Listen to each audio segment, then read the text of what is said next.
이게 이제 클래스와 이제 함수에 대한 내용들이었고, 이 init이라는 거는 참고로 안 써도 돼요. 자기 하고 싶은 대로 하면 됩니다. 근데 웬만하면은 클래스를 실행할 때 이런 초기 값들이 있게끔 만들어져야 돼요. 왜 그러냐면은 제가 샘플로 하나 보여드릴게요. 잠시만요. 네, 앞으로 저희가 코딩하게 될 내용인데,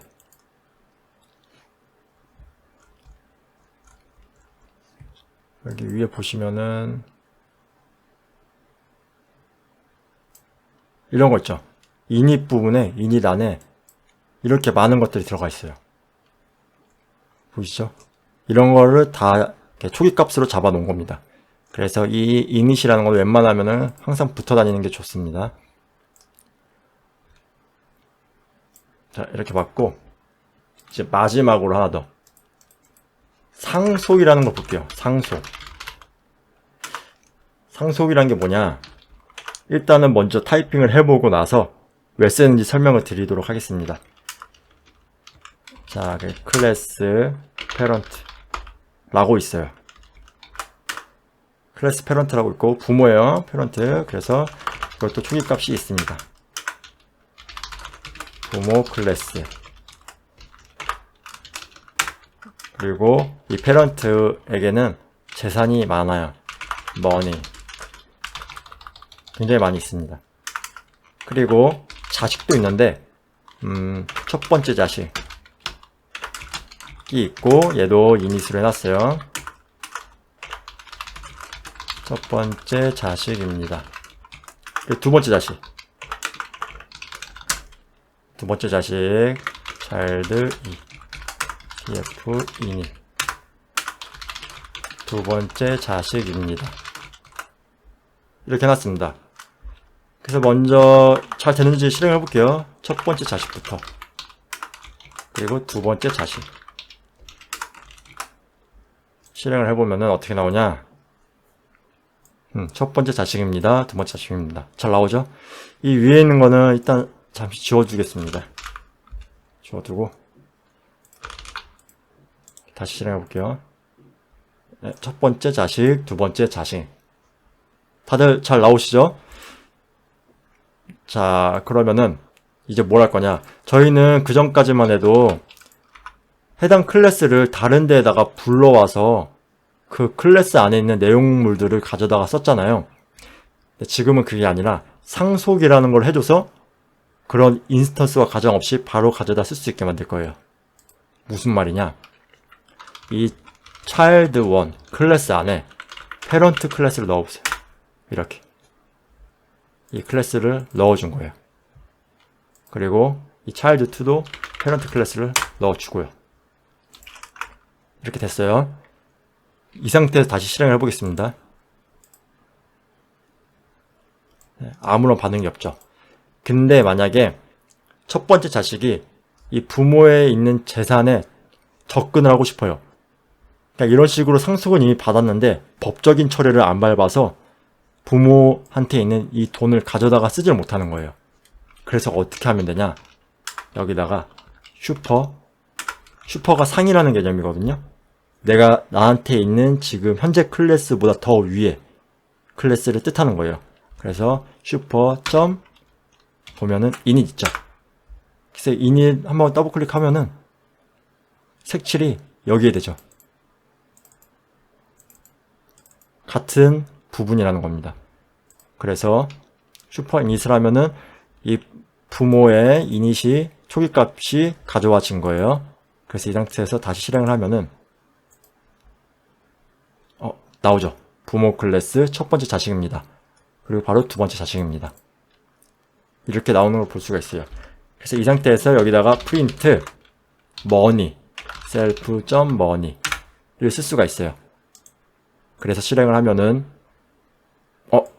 첫 번째 자식이 부모의 재산을 가져온 거를 볼 수가 있습니다. 그럼 여기는 안 되냐? 그게 궁금할 때는 직접 타이핑을 해보는 게 빨라요. 이렇게 썼어요. 똑같이 썼어요. 근데 얘는 슈퍼 이닛이 없죠. 이 상태에서 쓰면은 에러가 납니다. 왜냐면은 한테 있는 내용물들을 상속은 받았지만 법적인 처리를 안 밟아서 사용을 못하는 거예요. 그래서 돈을 가져올 수가 없다 라는 거고, 추가로 만약에 부모한테 주식에 대한 책들이 있어요. 그래서 여기는 부모의 서재입니다. 책들이 있어요. 그럼 이거는 슈퍼이닛과는 상관이 없을 거예요. 왜냐하면은 슈퍼이닛은 말 그대로 이닛 부분을 초기화 잡는 거니까.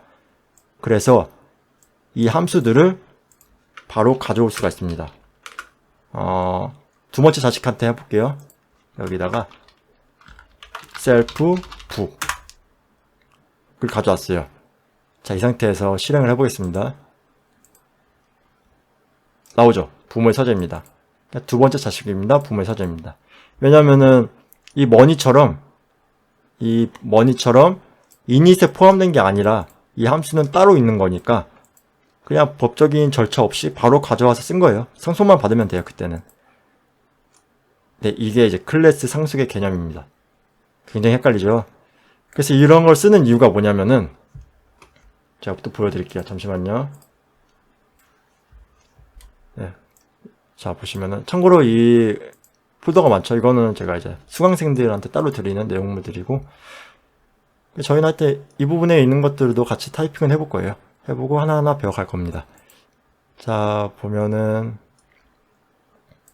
똑같이 돼 있죠? 클래스, 키움, QAS 위젯이라는 게 있어요. 이런 식으로 쓰는 용도가, 이제 다른 사람들이 뭔가 클래스들을 만들어 놨잖아요? 저희는 이렇게 상속을 받아서 따로 인스턴스화 할 필요 없이 바로 가져다 쓸 수 있게 되는 그런 용도입니다.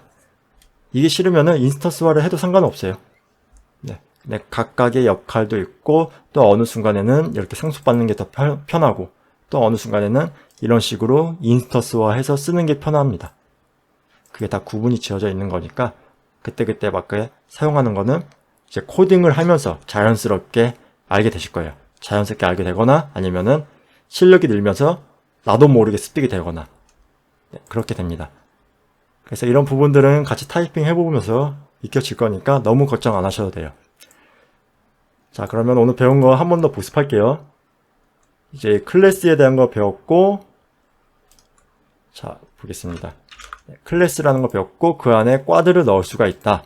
그 과 안에서도 리턴이 다 가능하고, 셀프라는 거는 바구니 역할이기 때문에 셀프 하나 만들어 놓으면은 이 클래스 어디서든지 가져다가 쓸 수 있게 된다. 물론 이거를 다른 곳에 이렇게 인스턴스화 시켜서 써도 셀프 안에 담겨져 있다면은 편리하게 가져와서 쓸 수가 있게 된다. 또는 다른 클래스에 있는 이 함수들도 꺼내와서 쓸 수가 있다 라는 겁니다. 자, 그리고 상속 같은 경우는 이 부모 클래스를 자식들한테 넣어줌으로써 이 부모 클래스 안에 있는 내용물들을 쓸 수가 있는데, 만약에 이 이닛에 잡혀있는 초기 값들을 쓰고 싶으면은 슈퍼 이닛을 해줘야 되고, 그리고 그 이닛 외에 다른 함수들에 접근해서 데이터를 쓰고 싶다면은 꼭 이닛이 없어도 이렇게 바로 가져와서 쓸 수가 있게 된다 라는 겁니다. 네, 내용이 좀 많죠? 네, 이거는 지금 몇 줄 안 되지만은 이 몇 줄 안 되는 거 안에도 개념이 좀 많이 들어가 있어요. 그러니까 타이핑 반복하시고 꼭 내용물들 다 바꾸면서 하세요. 똑같이 하시지 마시고 이런 변수명, 함수명, 클래스명 다 바꿔가면서 해보시기 바랍니다. 그리고 이렇게 다른 함수에다가 내용물 전달, 이런 식으로 전달해서 전달한 걸 또 받아가지고 출력도 해보시고 다 한번 여러 가지 방식으로 해보시기 바랄게요. 그러면은 저희 이제 기초 과정은 다 끝났고, 시점 프로그래밍은 저희가 배운 거 안에서만 움직입니다. 거기서 좀 더 내용물들이 많아서 복잡해 보이는 거지 어려운 건 없어요. 자, 그러면 다음부터는 이제 실전에 들어갈 텐데, 들어가기 전에 프로그램에서 고급적인 부분을 좀 배우고 넘어갈 거예요. 그리고 키움 증권 계좌 없으신 분들은 계좌 꼭 만드시고 모의투자 가입해서 모의투자 금액도 다 선정하셔가지고 받으시고요. 뭐 자기가 투자할 금액이 100만 원밖에 없는데 모의투자 금액 1억 받아가지고 테스트하면 안 되니까 그 금액에 맞게끔 모의 투자 금액도 받기 바라겠습니다. 네, 바라고요. 참고로 모의 투자 가입이나 그런 것도 다 같이 해볼 거예요. 근데 미리 해오시면은 더 좋겠죠. 그러면 오늘도 수고하셨고, 네, 그러면 열공 하시기 바라겠습니다. 감사합니다. 끝.